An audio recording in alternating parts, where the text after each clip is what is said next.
அஸ்ஸலாமு அலைக்கும் வரஹ்மத்துல்லாஹி தஆலா வபரகாத்துஹு. இந்திய தேசமெங்கும் 5 மாநிலங்களில் சட்டமன்ற தேர்தல் நடைபெற்று அல்லது நடைபெறுவதற்கு தயாராகி இருக்கக்கூடிய இத்தகைய தருணங்களில் ஆட்சியாளர்களை அல்லாஹு ஜல்ல ஷானுஹு வ தஆலா பொதுமக்களுக்கு பயன் தர தகுந்த ஆட்சியாளர்களாக ஆக்கி வைப்பானாக. நாம் இவர்கள் நல்லவர்கள் என்று நாம் ஒரு சிந்தனையில் தேர்ந்தெடுத்திருப்போம். அப்படியே அல்லாஹு ஜல்ல ஷானுஹு வ தஆலா அவர்களை நல்ல சிந்தனையாளர்களாக எல்லா வகையிலான மக்களின் செக்யூலரிசைய அந்த சிந்தனையோடு ஆட்சியாளர்களை வழிநடத்தக்கூடிய அந்த வாய்ப்பை அல்லாஹு தஆலா வழங்குவானாக என்கின்ற துஆவோடு ஆரம்பம் செய்கின்றேன்.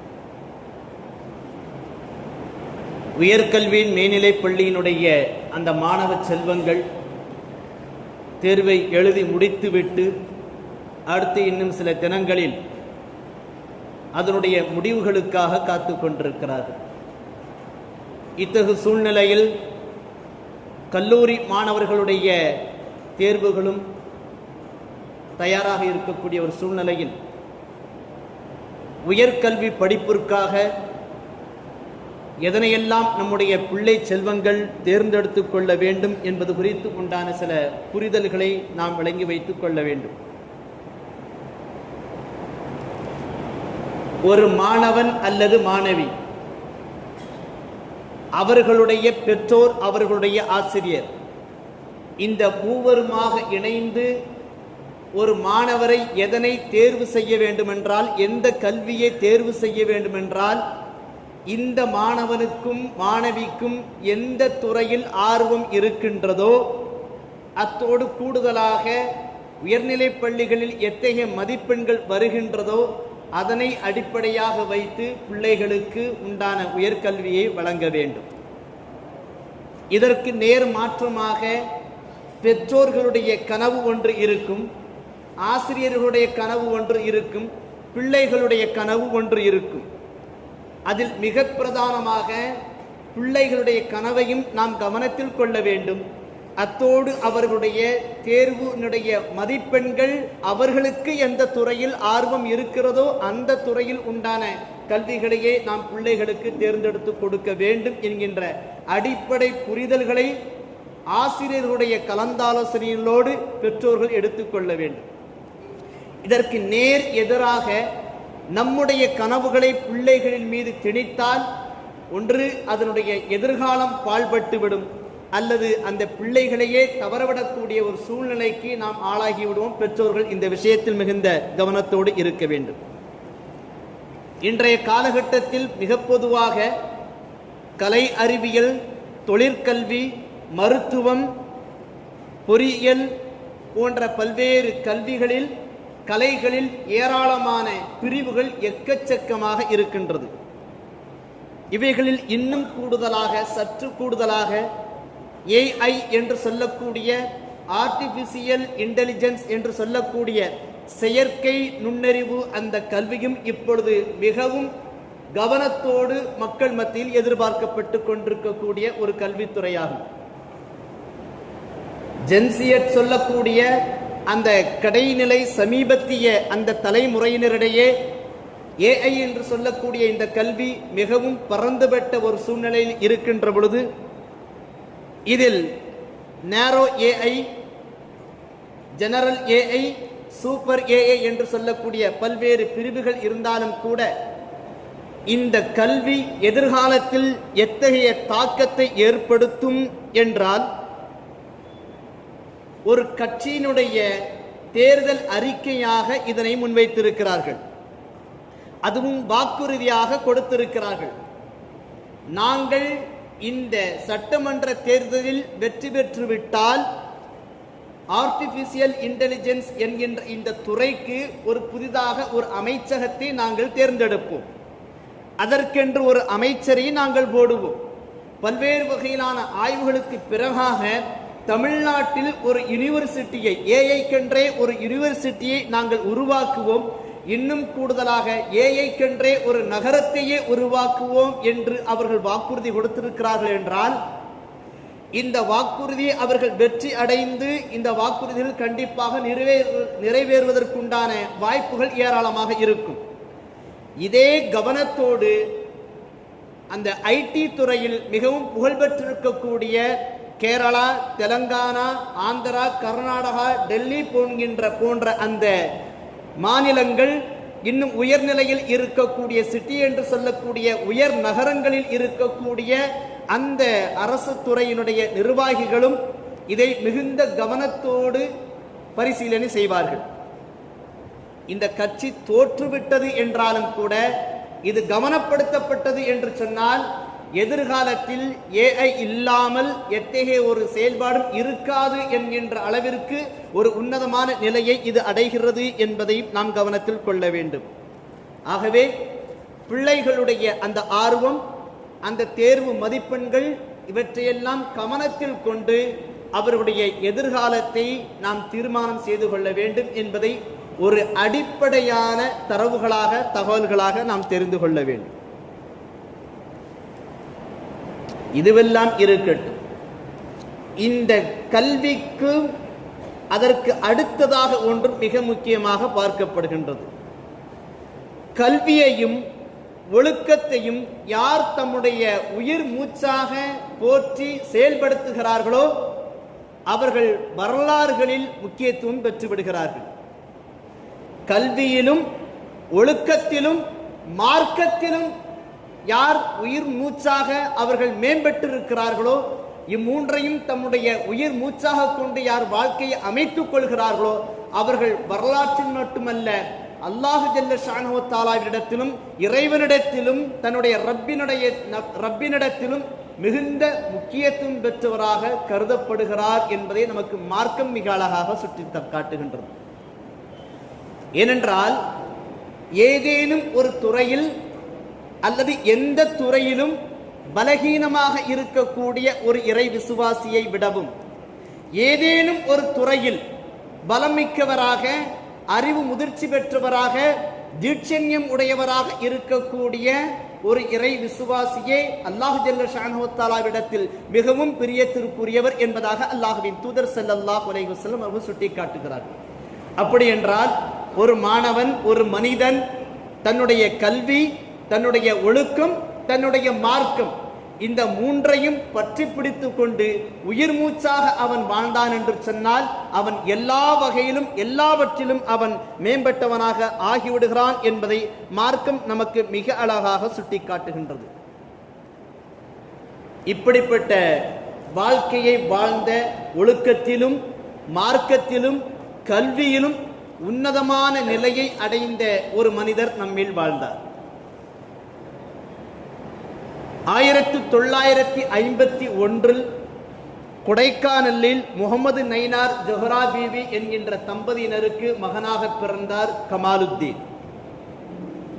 தன்னுடைய பள்ளி படிப்பையும் அந்த அரசாங்க உத்தியோகத்தில் இருக்கக்கூடிய பள்ளிக்கூடத்திலேயே படித்து தன்னுடைய உயர்கல்வியை 1966 81 வரைக்கும் சுமார் 15-16 ஆண்டு காலங்கள் வரைக்கும் பிஎஸ்சி முதற்கொண்டு, எம்பிபிஎஸ் முதற்கொண்டு, எம்எஸ் முதற்கொண்டு ஏராளமான அந்த கல்வியும் 15-16 ஆண்டு காலங்கள் கல்விக்காகவே தன்னை அர்ப்பணித்துக் கொண்டார். கல்விக்காகவே அர்ப்பணித்துக் கொண்டதோடு மட்டுமில்லாமல் தன்னுடைய மாணவ பருவத்திலேயே மாணவர்கள் சார்ந்த எல்லா விதமான பொறுப்புகளிலும் தன்னை ஈடுபடுத்திக் கொண்டார். ஈடுபடுத்திக் கொண்டதோடு மட்டுமல்லாமல் ஒரு மாணவன் தான் மட்டும் ஒழுக்கமானவனாக இல்லாமல் தன்னை சார்ந்தோரையும் ஒழுக்கமானவர்களாக ஒரு அரவணைப்போடு அவர் நடத்தி கொண்டார் டாக்டர் கமாலுத்தீன் அவர்கள். மிக உன்னதமான கல்வியெல்லாம் படித்துவிட்டு அதற்கு அடுத்ததாக பல்வேறு வகையிலான பொறுப்புகளையும் அவர்கள் வகித்திருக்கிறார்கள். எந்த அளவிற்கென்றால் the association of surgeons of India என்று சொல்லக்கூடிய ஏஎஸ்ஐ, அதில் மதுரையில் அதனை நிறுவி அதனுடைய நிறுவன தலைவர்களில் ஒருவராக இருந்ததோடு மட்டுமில்லாமல் மாநிலத்திற்கும் இந்திய தேசத்திற்கு இருக்கக்கூடிய அந்த அமைப்பில் ஏராளமான பங்களிப்புகளை அவர் நிறைவாக செய்திருக்கிறார். இங்கு இவர் ஒரு இறை விசுவாசியாக, ஒரு கல்வியாளராக, ஒரு ஒழுக்கமுள்ளவராக தன்னை நிலைநிறுத்திக் கொண்டார். அத்தோடு மட்டுமல்லாமல் 2003ஆம் ஆண்டு ஹஜ்ஜினுடைய கடமைகளை நிறைவேற்றி இருக்கிறார். நம்முடைய KK நகர் ஜமாத்தினுடைய தலைவராகவும் சுமார் 20 ஆண்டுகளுக்கு மேலாக மர்ஹூம் அப்துல் சலாம் ஹாஜியார் அவர்கள் அன்னாருடைய மன்னரை அல்லாஹ் ஒளி நிரம்பியதாக ஆக்கி வைப்பானாக. அன்றைய காலகட்டத்தில் பெரும் பெரும் சீதேவிகள் எல்லாம் இருந்து நம்முடைய பள்ளிவாசல் உருவாகுவதற்கு பல்வேறு வகையிலான பங்களிப்புகளை செய்திருக்கிறார்கள். கல்லூரி நிர்வாகத்தினுடைய மிகப்பெரிய அந்த உதவியோடு அதனை அவர்கள் முன்னிறுத்தி சென்றிருக்கிறார்கள். அதில் அவர்களுடைய மறைவிற்கு பிறகு, அப்துல் சலாம் ஹாஜியார் அவர்களுடைய மறைவிற்கு பிறகாக KK நகர் முஸ்லிம் ஜமாஅத்தினுடைய தலைவராக பொறுப்பேற்றுக் கொண்டிருக்கிறார்கள் சுமார் 20 ஆண்டுகளுக்கு மேலாக. யோசித்து பாருங்கள், ஒரு டாக்டர் அவருடைய கல்வியில் என்னென்ன உயர்வையெல்லாம் அடைய முடியுமோ அத்தகைய உயர்வையெல்லாம் அடைந்திருக்கிறார்கள். ஆனாலும் கூட ஹஜ் செய்திருக்கிறார்கள். தன்னுடைய சமூகத்திற்கு, தன்னுடைய மஹல்லாவிற்கு எத்தகைய பங்களிப்பை செய்ய வேண்டுமோ அத்தகைய பங்களிப்புகளை மிக நிறைவாக செய்திருக்கிறார்கள். இன்னும் சொல்ல போனால் அவர்களுடைய அடையாளம், ஹாஜியார் அவர்களுடைய கமாலுத்தீன் ஹாஜியார் டாக்டர் அவருடைய அடையாளமே ஒரு முழு நீள அங்கியை உடுத்திருப்பார்கள். ஒரு தொப்பி, எப்பொழுதும் அவருடைய தலையில் தொப்பி இருக்கும். ஒரு முழு நீளமான அந்த அங்கி, அந்த அபாவை உடுத்திருப்பார்கள். எங்கிருந்து பார்த்தாலும், எவ்வளவு பெரிய சபையாக இருந்தாலும் அந்த ஆடையே அவர்களுக்கு மிக முக்கியமான அடையாளமாக இருக்கும் என்றால் அவருடைய ஒழுக்கத்திற்கு இதைவிட வேறு என்ன சான்று வேண்டும் என்பதை நாம் விளங்கிக் கொள்ள வேண்டும். அத்தோடு மட்டுமில்லாமல் அவர்கள் சார்ந்திருக்கக்கூடிய அந்த மருத்துவ துறையில் இங்கு கவனத்தில் கொள்ள வேண்டிய ஒரு விஷயம், எல்லா மாணவர்களோடும், தனக்கு அடுத்தடுத்து பணிபுரிந்த தனக்கு கீழ்நிலையில் இருந்தவர்களோடும் மிகுந்த நெருக்கத்தை ஏற்படுத்தி அவர்களுடைய வாழ்க்கையில் ஒரு உன்னதமான ஒளியை ஏற்படுத்தி கொடுத்திருக்கிறார்கள் டாக்டர் கமாலுத்தீன் அவர்கள். அவர்களுடைய மாணவர் மருத்துவர் டாக்டர் ரமேஷ் முத்துவேல் MS அவர்கள் ஒரு இரங்கல் குறிப்பில் சொல்லியிருக்கக்கூடிய ஒரு செய்தி, சமரசமற்ற ஒழுக்கத்திற்கு சொந்தக்காரர் எங்கள் டாக்டர் கமாலுத்தீன் அவர்கள்.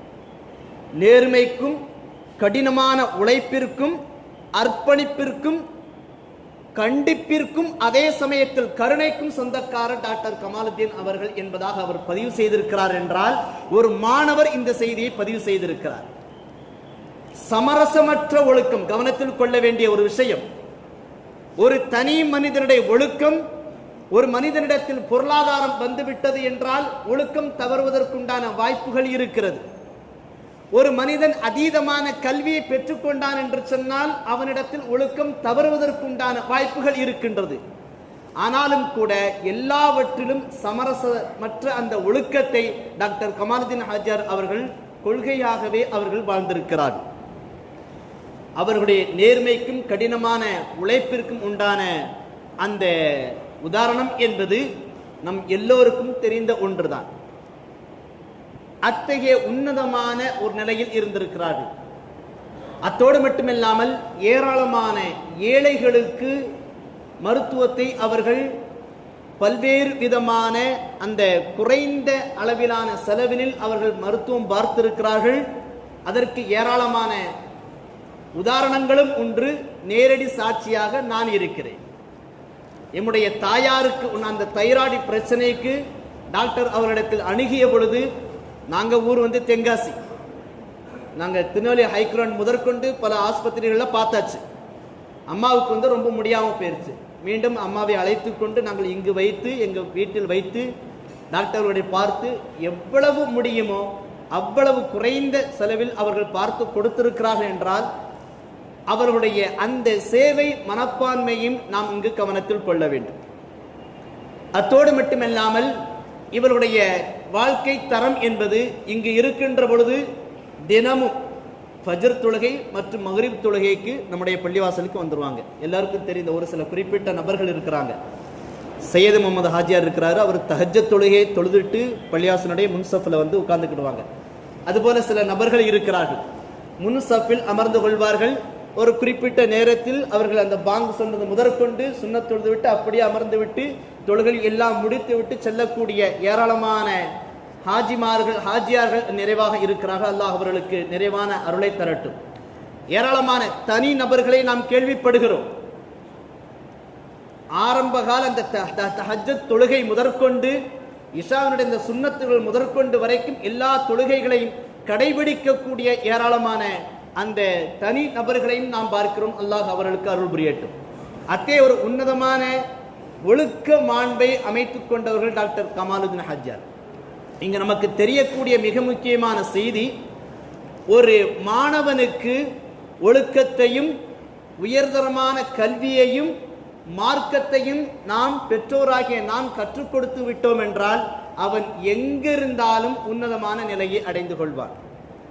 2004 வாக்கில் அல்லது 2006 வாக்கில் அன்றைய ஜனாதிபதியாக இருந்த குடியரசுத் தலைவர் பிரதீபா பாட்டீல் அவர்களோடு மேடையை பகிர்ந்து கொண்டவர்கள் டாக்டர் கமாலுதீன் ஹாஜியார் அவர்கள். அதுபோல 2004 ஆண்டு வாக்கில் நியூ ஆர்லியன்ஸ் என்று சொல்லக்கூடிய நோவா என்று சொல்லக்கூடிய அமெரிக்காவினுடைய லூதியானா என்கின்ற மாநிலத்தில் இருக்கக்கூடிய அந்த பகுதியில் தமிழ்நாட்டிலிருந்து அல்லது மதுரையிலிருந்து 2 மருத்துவர்கள் மட்டுமே சென்றிருக்கிறார்கள். சென்று அங்கு நடந்திருக்கக்கூடிய ஏராளமான நிகழ்வுகளில் கலந்திருக்கிறார்கள். டாக்டர் கமாலுதீன் ஹாஜியார் அவர்களும் டாக்டர் ஜோதிலிங்கம் ஐயா அவர்களும். ஆக இப்படிப்பட்ட ஒரு உன்னதமான ஒழுக்கத்திற்கும் சேவை மனப்பான்மைக்கும் தான் கற்ற கல்விக்கும் சரியான முறையில் நியாயத்தை கற்பித்திருக்கிறார்கள். தான் கற்ற கல்விக்கு அறம் சார்ந்த நிலையை எடுப்பது ஒரு தனி மனிதனுடைய விழுமியங்களில் ஒன்று. நியாயம் சேர்த்தல் என்றால் என்ன? நாம் எதனை கல்வியாக கற்றிருக்கிறோமோ அதனை மக்களுக்கு சரியான முறையில் கொடுத்து விட வேண்டும், நேர்மையான முறையில் கொடுத்து விட வேண்டும். அதனை வைத்து சம்பாதிப்பதை முதன்மையாக நோக்கமாக கொள்ளக்கூடாது என்பதை நமக்கு மார்க்கம் மிக தெளிவாக சுட்டிக்காட்டுகின்றது. ஆக இதுபோன்று உண்டான மக்கள் வாழும் காலத்திலேயே உன்னதமான நிலையை அடைந்தவர்கள் டாக்டர் கமாலுதீன் ஹாஜியார் அவர்கள். சமீபத்தில் 15ஆம் தேதி 2026 அன்று அவர்கள் வஃபாத்தாகிவிட்டார்கள். இன்னா லில்லாஹி வ இன்னா இலைஹி ராஜிஊன். அவருடைய மன்னரை வாழ்க்கை பிரகாசமாக இருக்க வேண்டும் என்று நாம் அவர்களுக்காக துஆ செய்து கொள்ள வேண்டும். கல்லூரிகளில் உயர்கல்வி படிக்கக்கூடிய யாரெல்லாம் படித்து கொண்டிருக்கிறீர்களோ, மாணவர்களாக இருந்தாலும் சரி, தனி மனிதராக இருந்தாலும் சரி, உயர்கல்வியை படிக்கின்ற பொழுது அந்த கல்வியில் நாம் உச்சம் தொட்டவர்களாக இருக்க வேண்டும், ஒழுக்கம் உள்ளவர்களாக இருக்க வேண்டும், மார்க்க பிடிப்புள்ளவர்களாக இருக்க வேண்டும். இந்த 3ஐயும் நாம் குறிக்கோளாக கொண்டோம் என்று சொன்னால் நாம் வரலாற்றிலும் சரி அல்லாஹு ஜல்ல ஷானஹு வ தஆலாவினிடத்தில் மிக முக்கியமான மனிதராக நாம் கருதப்படுவோம். நம்முடைய மரணத்திற்கு பிறகாகும் நம்முடைய சேவைகளை சிந்தித்து அந்த யாரெல்லாம் நம் மூலமாக பலன் பெற்றார்களோ அவர்களெல்லாம் நமக்காக பிரார்த்தனை செய்வார்கள். அப்படிப்பட்ட உன்னதமான ஒரு பாக்கியத்தை அடையக்கூடிய வாய்ப்பை வல்லோன் அல்லாஹு ஜல்ல ஷானஹு வ தஆலா நம் அனைவருக்கும் தருவானாக. வ ஆகிரு தஅவானா அல்ஹம்துலில்லாஹி ரப்பில் ஆலமீன். அஸ்ஸலாமு அலைக்கும் வரஹ்மத்துல்லாஹி தஆலா வபரகாத்துஹு.